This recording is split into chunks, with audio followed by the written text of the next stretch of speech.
the Honourable Prime Minister, the Honourable Leader of the Opposition, the Honourable Cabinet Ministers, Assistant Ministers, Members of Parliament, I rise to provide my right of reply to the 2024-2025 budget. Mr. Speaker, in the last 2 days, I have listened carefully. I didn't try to interject as much as I wanted to, but I have listened carefully to all the contributions coming from both sides of the House. And I wish to thank the Honourable Prime Minister, all my colleagues on the government side for their contribution. And I also want to thank the Honourable Leader of the Opposition and all the independent members that came out in support of the budget, and many others who were more balanced, showed some creativity. I can't say the same about few of the loyalists on the other side, Mr. Speaker, but it does so, Mr. Speaker, say that when we have the freedom to speak, we unleash creativity, thinking, and we do things in a more honest way if there is no compulsion and if there is no fear. And this is very welcomed, Mr. Speaker said. And as a government, we are very proud that we have provided that environment in the country, the confidence for our people, for our investors, for everyone to speak their mind, to criticize the government, and to move the country forward. There was an interesting observation, Mr. Speaker, made by Honourable Sanjay Kripal in his contribution. And he said to the effect that in the previous government, the cabinet ministers would get to see the budget an hour before the budget address. Mr. Speaker, we as a government, and again I want to thank the Honourable Prime Minister for his leadership, where our budget formulation, Mr. Speaker, as I said, takes a very thorough process at the permanent secretary level, at individual ministerial level, with the Minister of Finance, the Cabinet Subcommittee, culminating in the whole budget being approved by Cabinet before the budget address in Parliament. So that, Mr. Speaker, is a very transparent, open, engaging process that we have formulated in both our budgets, the first one and the second one, and I have no doubt that that will be the case as we move into the future. Mr. Speaker, formulating a national budget is not an easy task, especially in the midst of a large public debt, which constrains your ability to fix infrastructure and public services that have been neglected for many years. That gets even tougher if you also inherit an economy, Mr. Speaker, that is recovering from a major economic setback, not only because of poor management, but because of events like COVID-19, with the need for fiscal support to protect the fragile economy. Mr. Speaker, governments, as you know very well, can only spend what they collect from taxes and other forms of revenue, as well as what they can borrow. Both taxes and borrowed money don't come cheap. Therefore, it is important that governments make the best use of these taxpayer resources where it gives the highest return. And that involves making tough decisions and policy trade-offs, and at most times choosing what is economically correct and fiscally responsible rather than for short-term political survival. At the same time, given the critical role of the government to provide essential services, it is important that the government is well funded. Otherwise, we've seen over the several years, Mr. Speaker, that the government actually didn't have enough money to fix our hospitals, improve our roads, solve our water woes, clean our drainage, rescue our deteriorating public assets and pay our civil servants well. And we may well have this situation for the future until we fix and until we have growth that we are able to build more fiscal spaces. That is exactly what we have done in the last two budgets, Mr. Speaker, the last budget and this budget.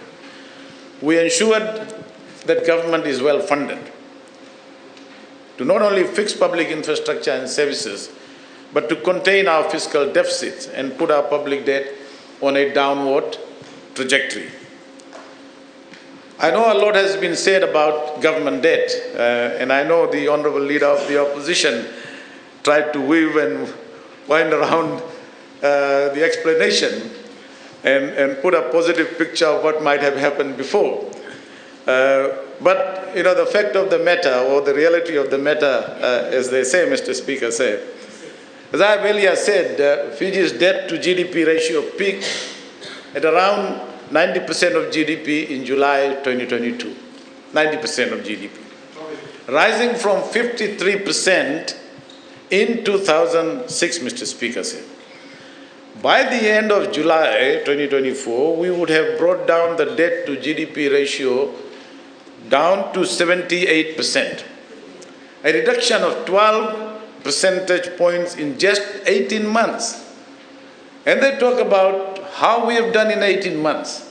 Mr. Speaker, as the Honourable Minister for Lands, in his very excellent contribution, said that in 18 months, we can only do so much.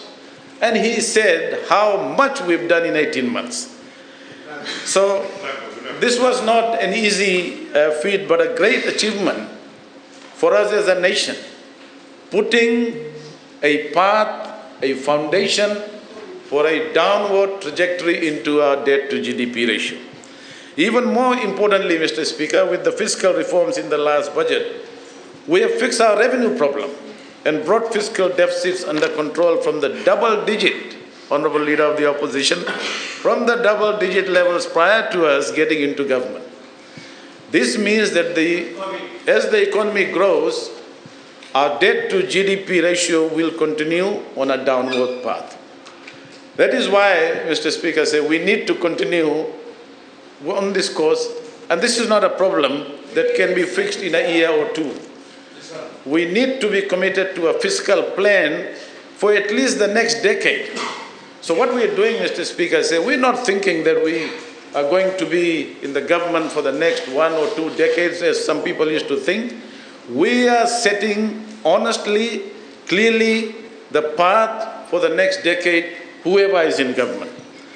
And the political will and national commitment to get our debt problem under control has been commended, Mr. Speaker, by international agencies, financial institutions like the IMF, World Bank, credit rating agencies, and all our development partners. So, we've got a very good tick, and that provides the confidence to our investors, foreign investors, and everybody else that is looking at Fiji. Mr. Speaker, a lot has been talked about VAT.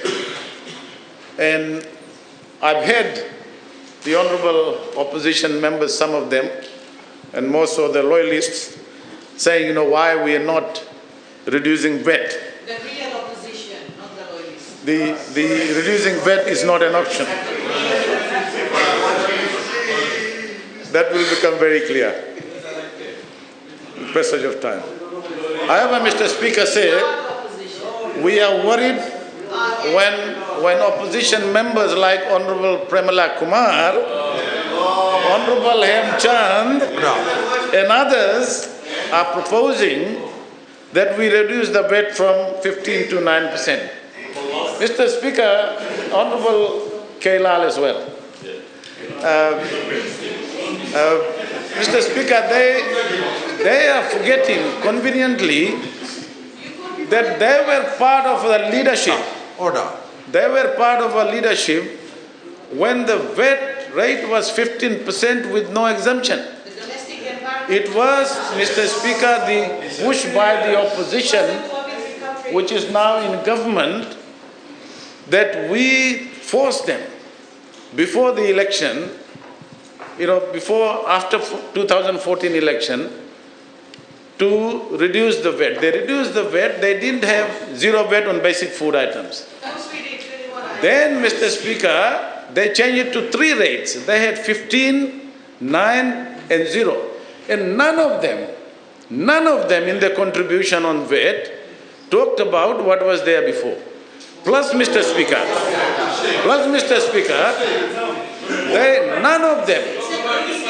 none of them mentioned that this government kept the zero rate on VAT and on food items, and we added prescribed medicine. 22 items are VAT-free, Mr. Speaker said. If we, and let me just tell Honorable Premila Kumar, if we reduce VAT from 15 to 9%, we will lose $600 million in revenue. For every 1% reduction in VAT, we lose about 100 million in tax revenues. The question is, how are you going to compensate for this, Honorable Kumar? Are you going to increase the fiscal deficit? Are you going to increase the fiscal deficit to double digit and add additional $600 million in loan?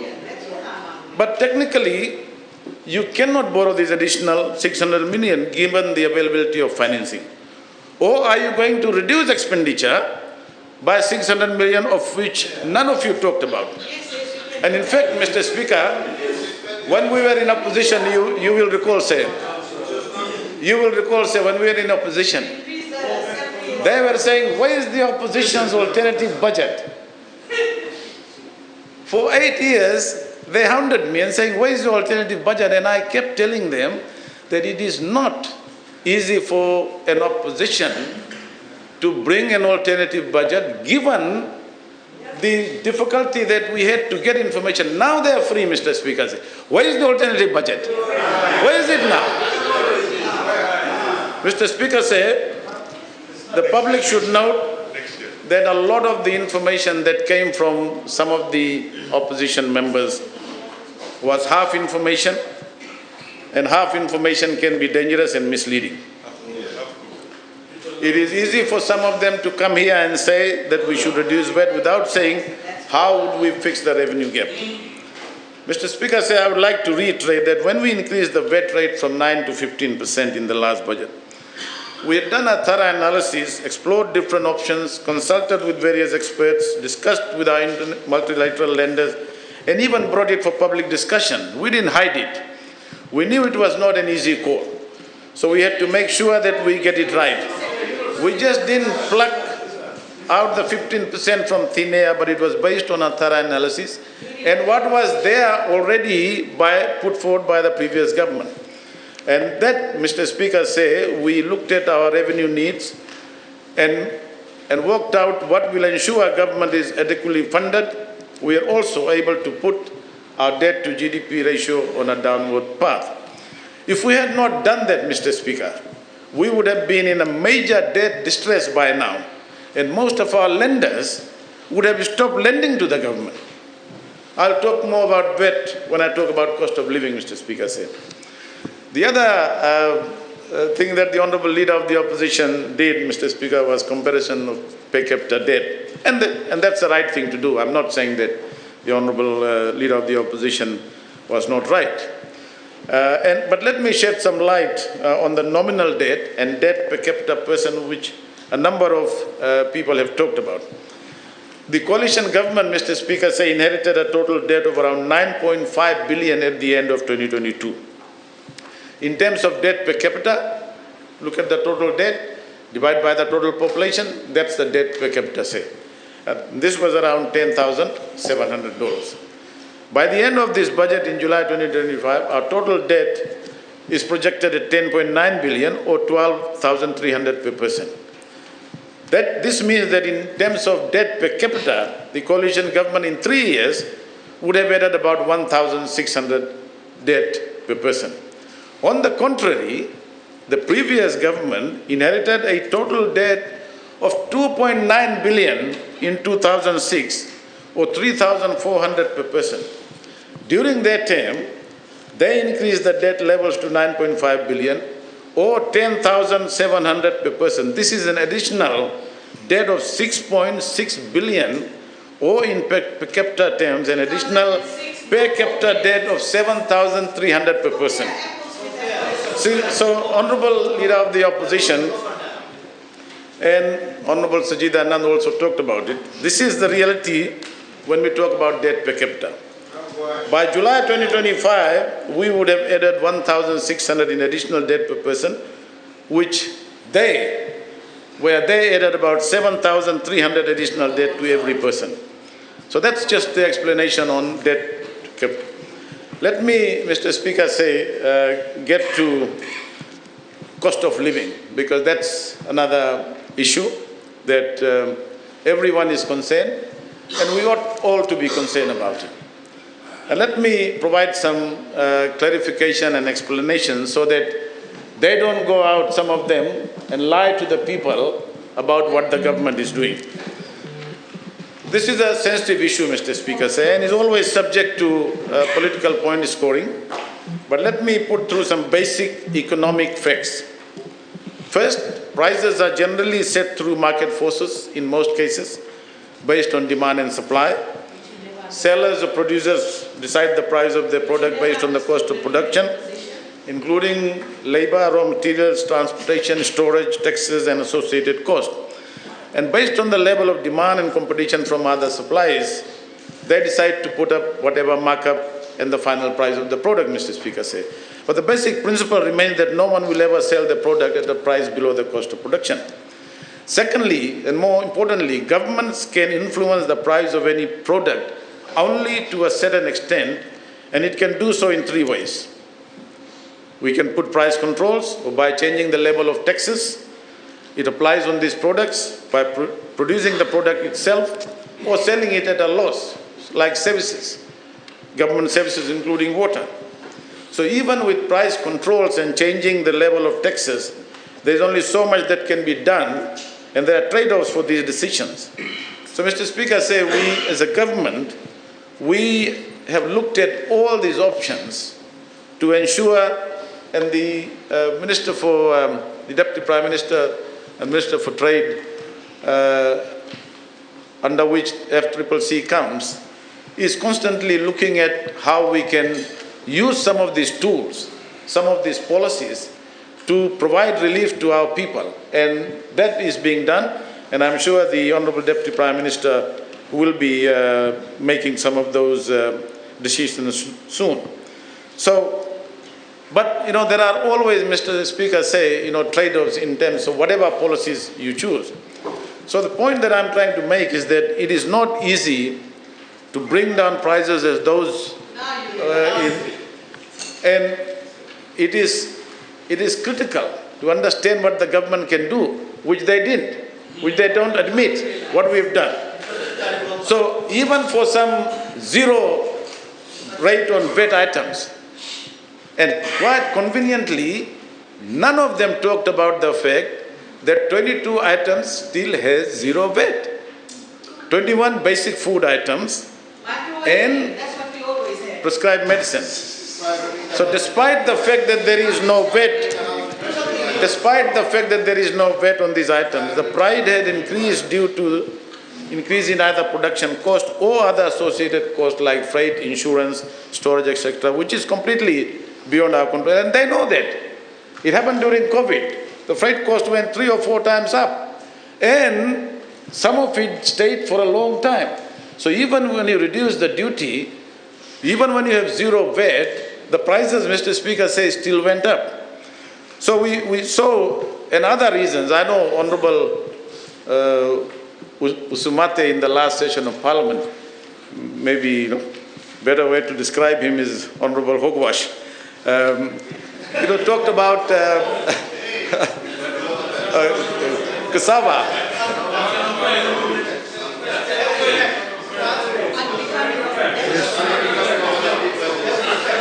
Point of order, sir. Honourable members should refer to other honourable members as honourable members, not as hogwash. Hogwash is a general term, it's not a term you denote to a member. Thank you, sir. He needs to withdraw it. Thank you. Carry on, Deputy Mr. Speaker, sir. And be mindful I of think, that.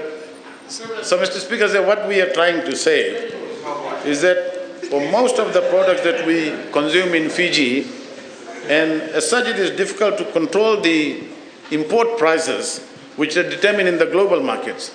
Our major trading partners, including Australia, New Zealand, US, have all been experiencing very, very high inflation rates due to global supply chain disruptions associated with pandemic. Australia's inflation was 6.6% in 2022, highest in 31 years, while New Zealand was 7.2% in 34 years. US was 8% highest in 40 years.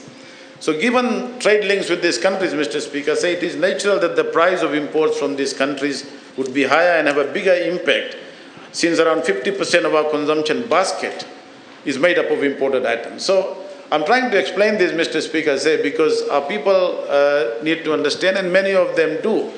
And it also, I think, nullifies the lies that some on the other side have been telling our people. So looking at comparable countries, such as Mauritius, inflation was 10.8% in 2022, 7% in 2023, 5.9% in 2024. In our neighboring Pacific countries, Vanuatu recorded inflation of 6.7% in 2022, 12% in 2023, and 6.7% in 2024, while Tonga noted an inflation of 8.5% in 2022, 10.2% in 2023, and 5.4% expected in 2024. Mr. Speaker, say our inflation rate in Fiji stood at 5.1% at the end of last year and had peaked to 7.1% in April this year, but that's just in April. Our current inflation rate in June 2024 stood at 6.7% and is projected, this is from the Bureau of Statistics, to stabilize around 3 to 4% by the end of year. And Honorable Usumate said, never in the history we had this high inflation rate. If you look at the inflation rate during their time, and he was part of that government, 2009, it was 6.8%. 2011, yeah, you joined after that. 2011, 7.7%. 2008, 6.6%. So, Mr. Speaker, say in the last two budgets, to help our people and to address the cost of living challenges, we maintained zero VAT on 21 items, and also added prescribed medicines to make it 22 items. So now we have sugar, flour, rice, dal, tea, potatoes, onions, garlic, canned fish, cooking oil, salt, liquid milk, powdered milk, baby milk, sanitary pads, soap, soap powder, toilet paper, toothpaste, cooking gas, kerosene, prescribed medicine, all on zero VAT. And these are basically, Mr. Speaker, say, the first things that people buy in their basket. In fact, Mr. Speaker, say, this list was what we had proposed before the 2018 election. And they just copied the same list and included that. And we are very happy that they did that. This is just ahead of the 2022 election. So they talk about microwave. That was the real microwave. In the last budget, we also increased the social welfare allowances, Mr. Speaker, say by 25% for those above the age of 70 and 15% for those below 70. We increased the government pension and aftercare allowances by 15%. We had increased the allowances for all our Turangani Koros, Matni Tikines, Turangani Evusa, provincial administrators, district advisory councillors. We introduced the 200 per child back to school support for all families below an income of 50,000, assisting over 200,000 students. And they lied. Honorable Hem Chand and others were actually lying when said, oh, this was the Fiji First initiative. What Fiji First had, Mr. Speaker, what Fiji First had was an inflation mitigation measure from August 2022. Mr. Speaker, all they had was inflation mitigation measures from August 2022 and up to January 2023, and it was $1 a day for 6 months, $180. Mr. Speaker said that was an election gimmick. Before the election, $1 a day for 6 months to give $180, and it was paid through the school. And they are lying and saying back to school support. We as a government, the Honorable Prime Minister, when he announced that, He was not thinking about the next election last year. As soon as we came into government, we realized that our students, our rural children, they needed this support. And that's why we did that. It was not an election gimmick. And it was a new measure, a flagship measure by the People's Coalition government to help our students. We wrote off 600, yes, it's a flagship initiative by this government. We wrote $650 million in TELS debt for 53,000 students, freeing them from the shackles of debt when they started working, so they can use that repayment money to support them. This was a deliberate policy by the coalition government. And that idea, thankfully, was mooted by our coalition partner, Sodalpa Party, before the election. And we are happy, Mr. Speaker, say that we did that. In this budget, we are providing over $85 million in pay increases for 38,000 civil servants who were deprived of the salary increase since 2017. We have taken a bold step to increase the minimum wage rate to $5 an hour, an increase of 25%, Mr. Speaker said. Honorable Bala and others claimed that the minimum wage increase is too slow. They should go and look at themselves in the mirror. When they were in government, it took them almost 8 long years, Mr. Speaker said, eight long years to just introduce the minimum wage rate in 2014, 8 years to just introduce, and that too only at $2 an hour. Then they increased it to $2.32 and later to $2.68 an hour in September 2017. Only before the elections. Only before the elections. We are not doing this before the election. Only before the elections did they announce a 4-phase increase. 4-phase increase. They're talking about why we faced it. 4-phase increase from $2.68 to $4 an hour. In 2018 election, Mr. Speaker said, before the election, we were campaigning for $5 an hour. And some of them are there. They went around threatening garment factory workers, saying, government cannot afford. When the economy at that time was better, that was the time to raise minimum wages. They didn't. So we are increasing the minimum wage rate to $5 based on a comprehensive consultation review by a panel of experts that have undertaken a thorough analysis and consultation with employers, unions and other stakeholders, and we are doing it in 2 phases, as we need also to be mindful of some of the employers who need time to adjust.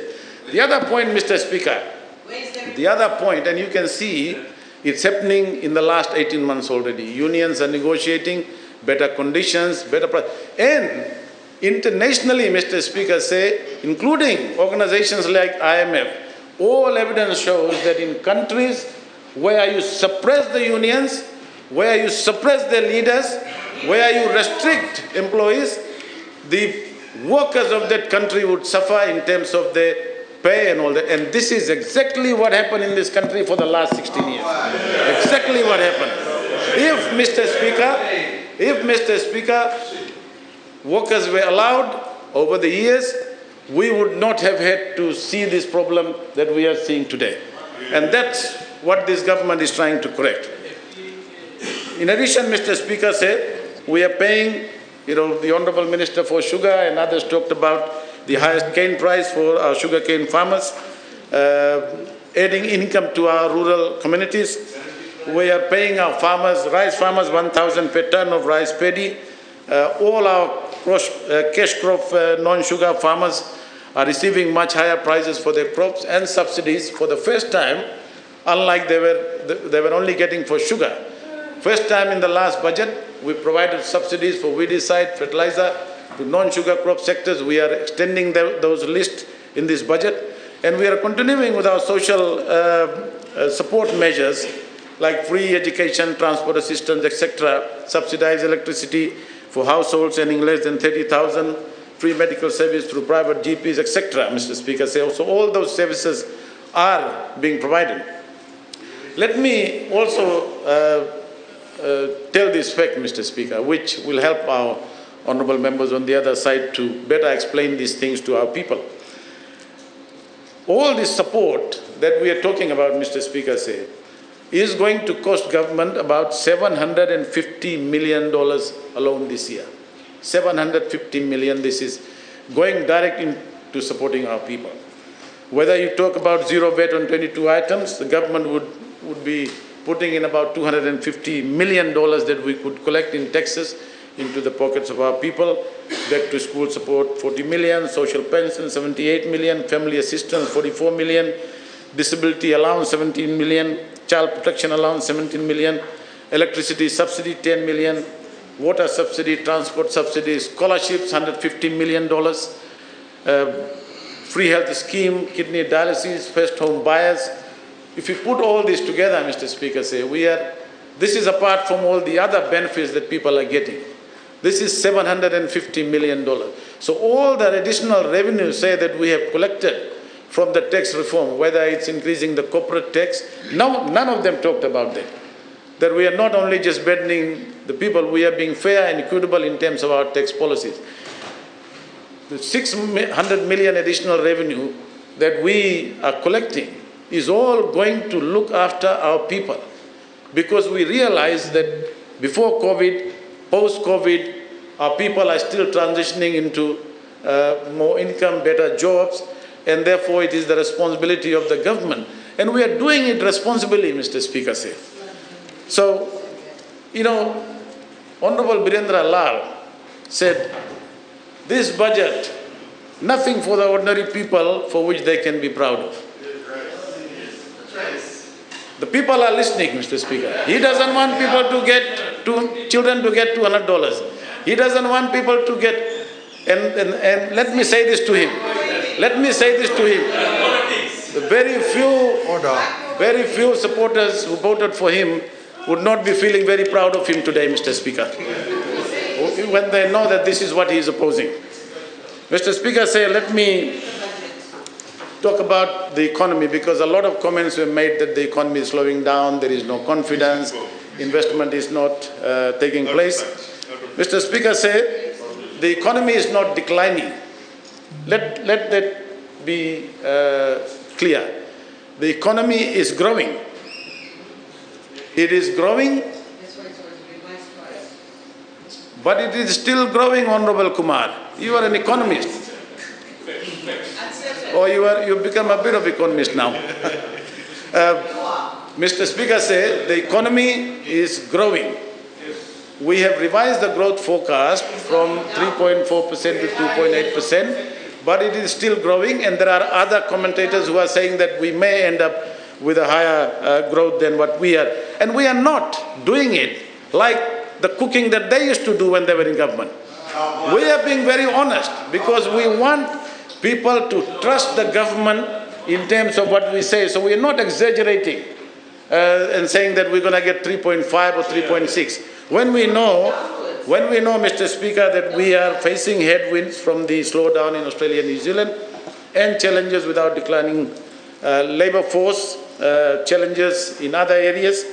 So we have revised the growth forecast downwards, but the economy is still growing. It's not contracting, as misunderstood by some of them. With the fiscal stimulus and economic optimism provided in this budget, there is a likelihood that this growth, as I said, would be revised upwards. As I said, ANZ and others have come out and said, and we don't worry about what others are saying. We are saying, from our assessment, we revised it downwards, but we are saying that there are these other variables that realized the growth could be much higher. And we are obviously taking into account the positive impact of the budget on some of the areas which will spur private sector investment. And as both my Deputy Prime Minister colleagues have said, whether it's tourism, whether it's other sectors, agriculture, commercial agriculture, there are a lot of investments, almost to the tune of $2 billion in private sector investments. As I said, we are making sure that the ease of doing business is improved. We're fixing our immigration and all the other bottlenecks that might be there for investment to pick up in a much bigger way, Mr. Speaker said. So we are seeing some major investments moving forward. New private sector interest in commercial agriculture, as I said, outsourcing, ICT, and other new industries that will help grow the economy.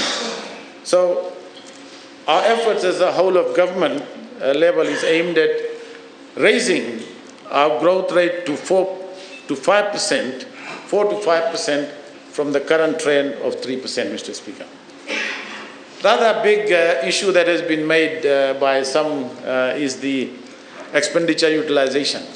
And again, Mr. Speaker, we are very honest here.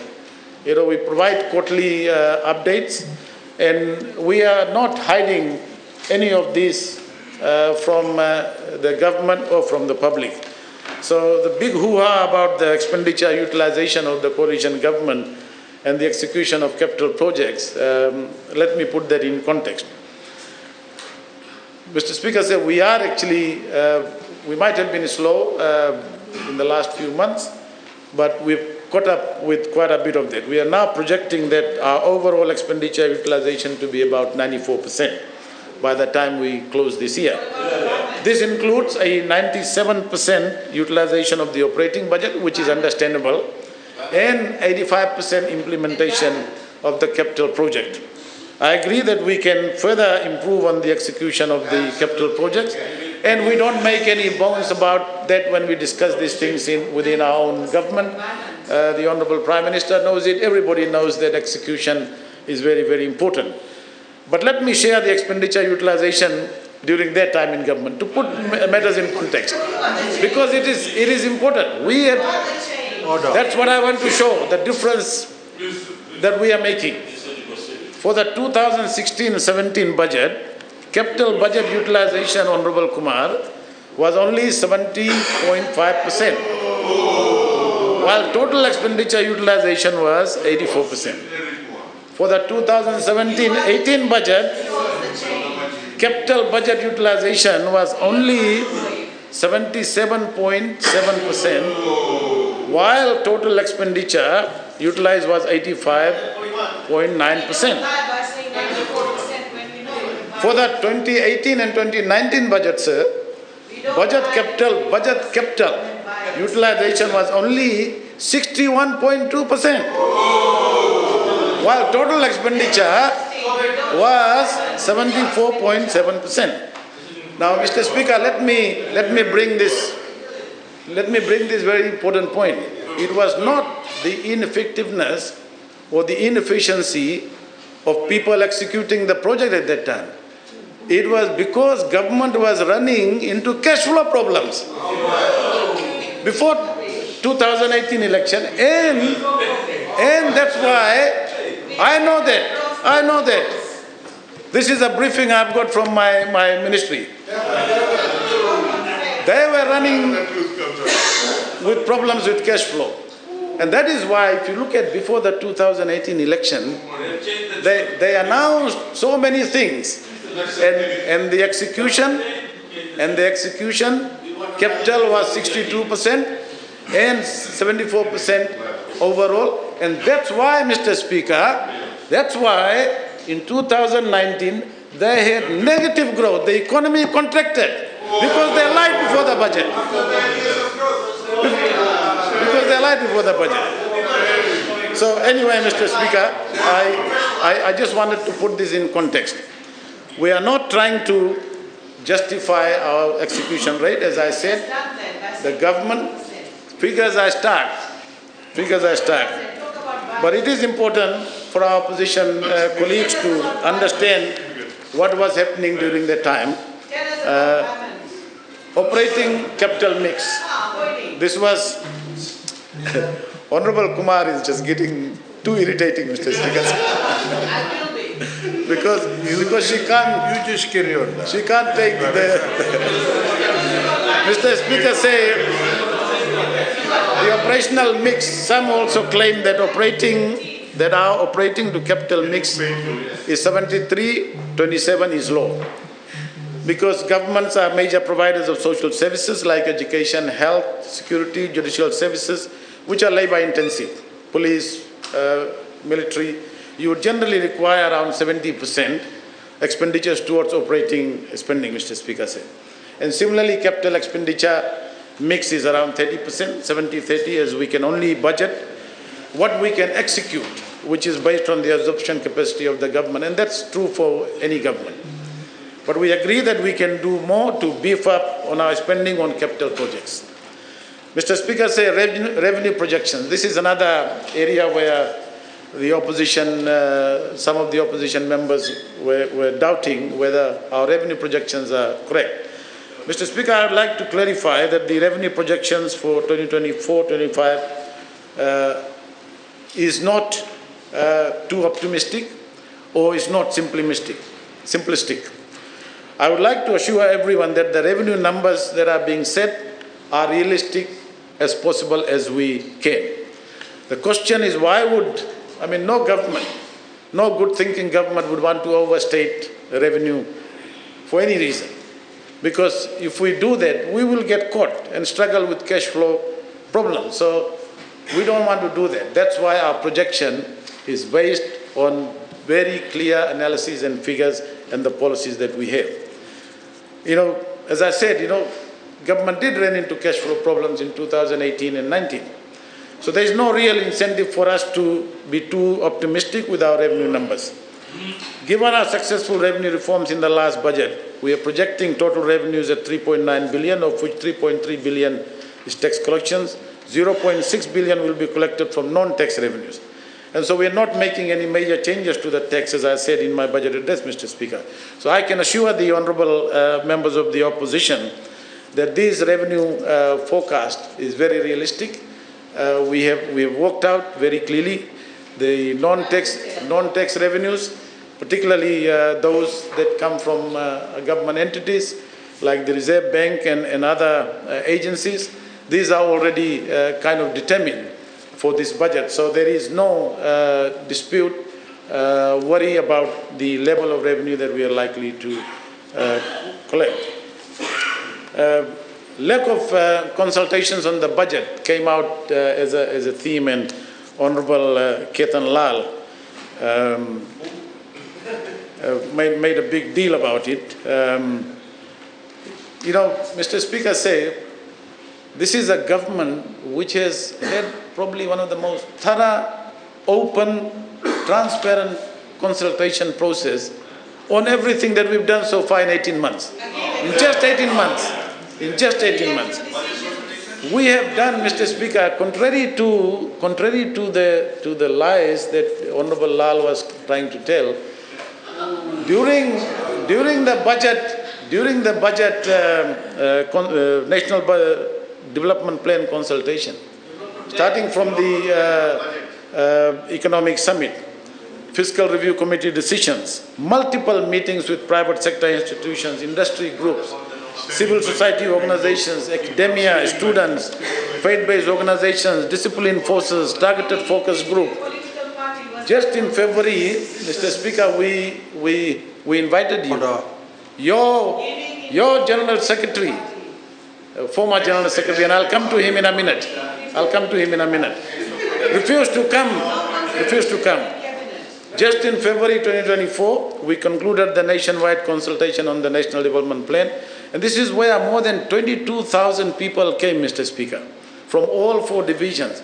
And many of them came not only to talk about the plan, but we were also told what they wanted in the budget. So there was a thorough budget consultation as part of the National Development Plan, because, as I said, the National Development Plan will be launched in August. The process has been undertaken thoroughly within the government. And so never before, for any budget, Mr. Speaker, this kind of consultation was done. So I think they should stop lying about no consultation being done. I'm confident, Mr. Speaker, that these consultations, and a lot of it, what has come out has been reflected in the budget. For example, the borehole, the 1,700 boreholes that we are going to put out in the next 1 or 2 years, Mr. Speaker, came from the people. And it's starting this year. It's not in the pipeline. It's part of the budget. And so those are examples, Mr. Speaker, say, that came out from the consultation. The other, Mr. Speaker, say that there was an issue about the taxing of property income of non-profit organization. Mr. Speaker, I wish to clarify the issue around the taxing of business income for non-profit organizations. Firstly, all donations and fundraising activities for charitable organizations are exempt from tax. Apart from this, business making cash donations to any registered charitable organization can claim it as a deductible expense. Following the amendment to the Income Tax Act in 2016, not-for-profit organizations engaged in profit-oriented activities were subject to tax only for their business income component. This policy ensures fairness with the tax system, as individuals or business conducting similar businesses activities are also subjected to taxes. Otherwise, we would create a difficult playing field for everybody. There were a number of NPOs, Mr. Speaker, say we picked up. We're starting the commercial arms, some with good intentions and some as a means of tax evasion. So this amendment was to close those loopholes where commercial organizations were setting up NPOs and using that as a way to avoid taxes. Another important factor influencing this change was the formation of, as I said, by not only by commercial entities but other businesses as well. And so this loophole is going to be closed, and that there would be a much better, transparency in the way that is applied. As I said, Mr. Speaker, say we have, and the honourable ministers have talked about it. We've had some good contributions from the honourable opposition members on drug and crime. But as the Minister for Home Affairs pointed out, Mr. Speaker, quite rightly and quite emotionally, that if we had dealt with this some years back, we would not be in the situation where we are in now. But I'm glad that we now have an environment in this country, the political environment, not only in this parliament, but outside of this parliament, where we can all work together. It is not propaganda. Look around yourselves. Look around yourselves. We have taken decisive action, Mr. Speaker, say, with respect to setting up the Narcotics Bureau and making sure, say, that we put in additional money into the activities of the police. And the Honourable Minister talked about the major research of our police force and closer collaboration and intelligence sharing with our key security partners. Mr. Speaker, say there are a number of other quick points that I want to respond to, and I'll try and finish as soon as I can after that, Mr. Speaker. The point raised by Honourable Sachidan Nunn, when the Honourable Deputy Prime Minister and Minister for Tourism was talking about the tourism receipts, he confused himself. He says, and he was talking about a figure of 2.9 billion. The Honourable Deputy Prime Minister was talking about the tourism receipts. And he said, because it's only 2.9 something, the contribution of tourism to GDP is much lower. That's not true. That's bad economics. I think you should keep away from trying to understand that, because the receipts is just one part of the tourism industry. There are a lot of spin-offs, hotels, transport, and so the total contribution of the tourism industry, Mr. Speaker, say, is close to 40% of GDP.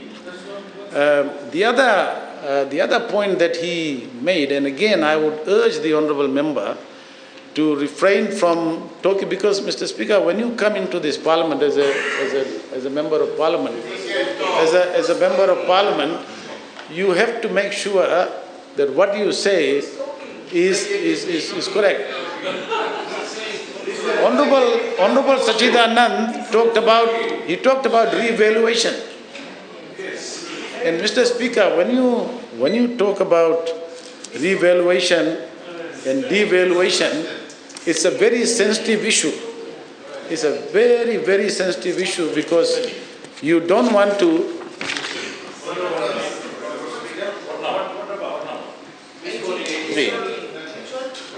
Come again, Point of order 18, misquoting, and it's page number 8. Wait. 80. Yeah, hold on. 81, sorry. Point of order 81-1. Excuse me, Honorable, you seem to be changing every now and again. Please resume your seat, because Honorable DPM, you may continue. Yeah. Thank you, Mr. Speaker. So what I was saying is that he talked about re-evaluation. This is a very sensitive matter when you talk about re-evaluation or devaluation, because it can trigger even a discussion of re-evaluation or suggestion of a re-evaluation or a devaluation can ignite a lot of activities which can be very, very damaging to the country.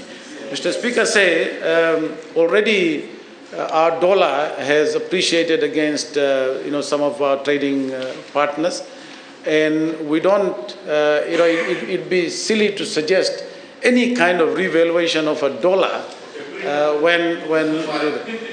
and also, Mr. Speaker, say about devaluation. I mean, when we had the devaluation in 2009, there was a major increase in prices in 2000, and it sets a train of activities for years for us to deal with. So I would urge him, without understanding the impact of the idea of revaluation and devaluation, he should refrain from talking about it. The reference by Honorable Bala about the loan, Exim Bank loan, and I thought it was unbecoming of Honorable Bala, and in fact it was an insult to our Prime Minister and an insult to the Indian Prime Minister, because that decision of a 100-bed super specialty was announced by the Honorable Prime Minister of India together with the Honorable Prime Minister of Fiji, and as a grant to build a 100-bed super specialty hospital in this country. And the walk around that is, and for him to come out and say, oh, this might have been traded off with the Exim Bank loan. I mean, I think Honorable Bala should actually correct that even outside of Parliament, that his information was wrong, Mr. Speaker, because it is very important for us to do that. The point that Honorable Usumate made, I think, Mr. Speaker, say for the first time, you made some very good contribution in the last 18 months, but he then traded it off by a little bit of his hogwash, by saying about FNPF and the Batukola gold mine settlement.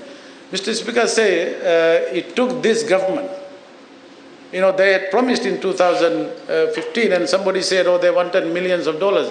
I don't think, they were negotiating with the unions in a good faith. This is a government that has solved that problem because we provided that platform for our unions to talk to the government to understand the imperatives of resolving that, Mr. Speaker. And that is the leadership that the Honourable Prime Minister has provided on that issue, because he visited them before the election. And this is a promise that we made to them, before we came into government, and we've been able to settle that. We don't think that the unions, because we actually trust the union leaders. We trust, if you look at the history of unionism in this country, they've been responsible leaders. We've not had that kind of disruptions that, they were thinking when they brought those draconian laws. So we've taken all that away. We've provided a platform, and I don't think this will be used as a pretext or as a platform to settle other disputes. I think the mechanism for resolving the disputes, in case Honorable Usmate is worried about dealing with the unions if he ends up in government next time around, I don't know. But you will be very happy if you ever get into government with the environment that we'll have created, Honorable Usmate. Yeah. The FNPF, Mr. Speaker, said, I don't want to respond to what Honorable Usmate said. All I want to say is that some of the things that the military government did without consultation, without any empathy, without explaining to the people why it was going to do that, caused a lot of pain to a lot of people in the last 16 years, Mr. Speaker, say, in this country. And this is a government that is not promising to right every wrong that was done, but where it has the means, where it can show leadership, we are correcting that, Mr. Speaker, say. And this is not just one issue. And I think this is the message that our investors, our people in this country are getting, that this is a government which is not vindictive, which is not creating fear, which is determined to resolve issues that have been pending for years, Mr. Speaker. And the Batu Kola gold mine, and we're demonstrating this. And the FNPF is a very clear indication of what we want to do. Mr. Speaker, the contribution from, should I say, the leader of the loyalist group on the other side, Honorable Koya, we can accept criticism when the intention is secure or sincere.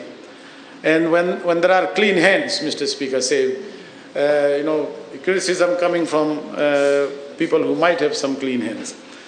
But not from someone, who happens to be a member of the House. I'm not getting personal. I'm just talking about. He talked about us not having any. This is what he said: not having any creativity, not having any innovation in the formulation of the budget. That's laughable. That's what he said. That's what he said. That's what he said. And all I want to say, Mr. Speaker, I don't want to get into people have said that, Honorable Bulitabu said that. Mr. Speaker said, we as a government, we don't want to get into that. But the people of this country, no, and when they listen to comments like that, they are jogging their memory. They are jogging their memory, Mr. Speaker, say, of the last 16 years and saying, what was there that we had to live with, that we have now got ourselves out of it. And it is showing up, and this is what I want to say, that the opposition... That's why Prasad is the largest party.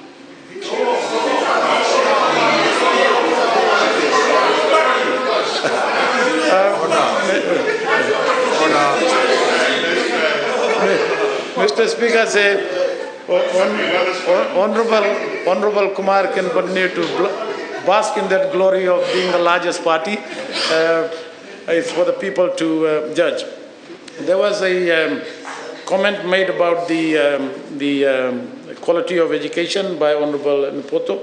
I agree with him that the quality of education is very important, but what he was insinuating was that the new scholarship scheme based on merit was going to deprive students with lower marks. As the Honourable Minister for Education explained, this is in the interest of all our students, and those who may feel that that information is correct, it is not correct, Mr. Speaker. So when we talk about quality of education, we're talking about improving the quality of learning and teaching environment. For the last 16 years in the Suba and Sori area, an Honourable Minister knows this very well, and as soon as he came into government, in his portfolio, he realized that, he picked that up, that our quality of teaching, and Honourable Kumar knows this, they know this, that the staff-student ratio in our primary schools, in our secondary schools, Mr. Speaker, say in this area is overflowing. In some cases, there are 50 to 60 students in primary school classrooms. And so we have already started as a government. We are working with the Australian government. We've signed an agreement already. There is an audit being done in terms of the number of classrooms and schools that we need in this Suvarnasori area. And that is a very, very clear target for us in the next 1 or 2 years to build more classrooms so that we reduce and improve the, it's not pipeline, Honourable Sumate, it's happening already. So, Mr. Speaker, I want to assure all the students who are coming out of Form 6 or Form 7 that the current scholarship scheme has a place for each one of them. Yes. If they can't get to the university, if they can't get to medicine, engineering or a degree, there are things that they can do, qualifications that they can get, and that they will get scholarships. Let me now come to my friend and those who talked about Pacific Polytech. And Mr. Speaker, the way they're talking, as if, you know, Biman Prasad has something to do with Polytech. Mr. Speaker says, for all higher, they don't Honourable Hem Chand, he was in the Ministry of Education. He knows the process. All higher education institutions are registered and approved by an independent Fiji Higher Education Commission. Yes. They registered the Pacific Polytech in 2021. They registered them. They have been obeyed. And, Mr. Speaker, and they're doing a good job by replacing the defunct technical colleges that they set up, and they wasted $30 million, Mr. Speaker, went down the drain. And Honourable Usumate talked about the funding for FNU. So let me just explain how funding is determined for all higher education institutions, including the smaller ones, Sangam Nursing School, etc., etc. The submissions by these institutions don't come to the Ministry of Finance. It goes to the Ministry of Education, through the Minister for Education, to the Higher Education Commission. The Higher Education Commission does this analysis. They make a recommendation, they have a formula, then it comes to the Ministry of Finance. The Ministry of Finance can only, Mr. Speaker, in a limited, space, we cannot even increase it. We can only reduce it. And we reduce the funding allocation, the recovery, the amount that they didn't pay to USP. So we paid 10 million in, last year, 20 million in the last budget. This budget, they wanted recovery a bit more. We've reduced it to 5 million only. Polytech wanted 9 million. That was reduced to 5 million. And the Higher Education Commission and all the ministers who know about Pacific Polytech, who've gone there, and I thank the Honourable Tumbuna and Honourable Tumbia for explaining this to them, that somehow there is some conspiracy somewhere there, about, and they are training, Mr. Speaker, say, the kind of, they invited you, go and find out from them. There's an open day. If you have that thing, go there. Now don't ask me that silly question. I'm explaining to you. They invited you, they send you a letter to go there. So, Mr. Speaker, the higher education funding model The Honorable Ustamate talked about reduction in funding for FNU. There's been a reduction in funding in the past, increase in funding. It doesn't mean that next year FNU is not going to get more, or Polytech is not going to have its budget increased or reduced. Just like for Sangam Nursing School, they didn't ask for more last year, but we as a government gave them more because we wanted them to train more nurses, and because the number was there, Mr. Speaker, and so this is the kind of conspiracy that they come up with. Mr. Speaker, say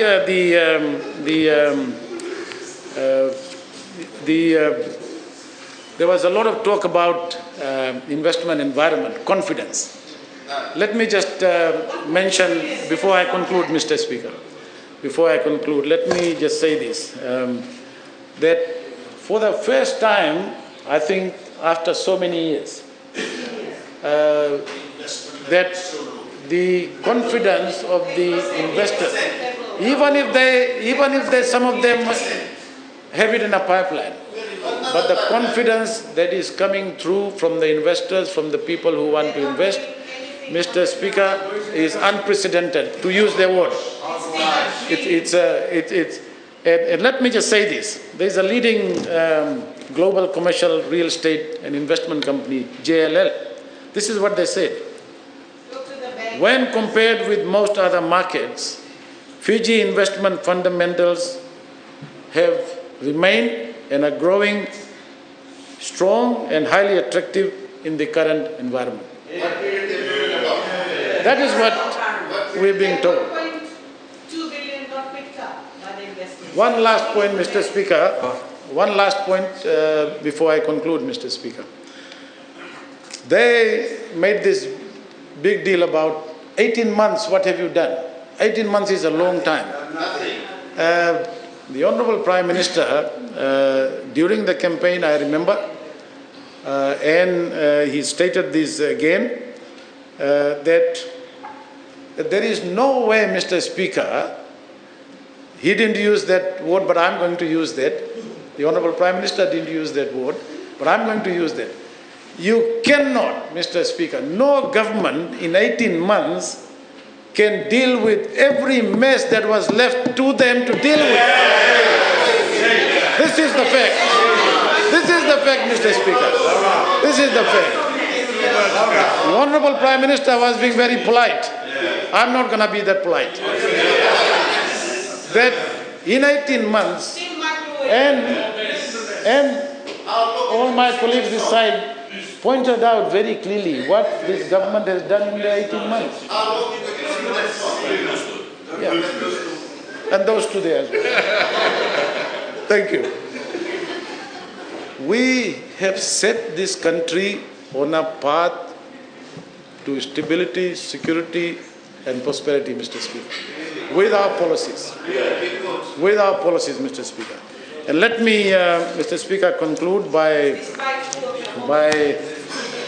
first of all, thanking all the honourable members and ministers on the government side for their very strong, involved participation in the formulation of the budget. I know we've had some very good interrogative discussions during the conversation about where and how we need to do things, and I'd like to say thank you to all of them, including the assistant ministers, for the support and the contributions in the formulation of the budget.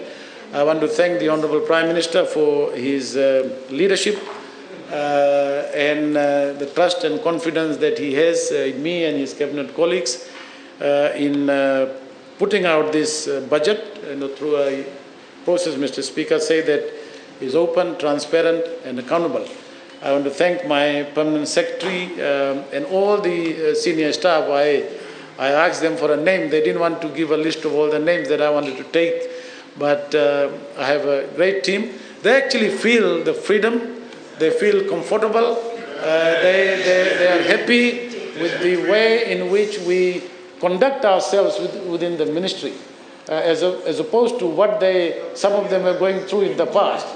And I want to thank each one of them, but my special thanks also to my Assistant Minister for Finance, who is also the Chairman of the Public Accounts Committee, for his contribution. I want to thank the Honourable Leader of the Opposition for his openness, for his willingness to participate in forums with the government. We had a great session at the Fiji Institute of Accountants Conference, and the ideas and the contributions that he made on behalf of the opposition was quite exemplary, Mr. Speaker, and we appreciate that.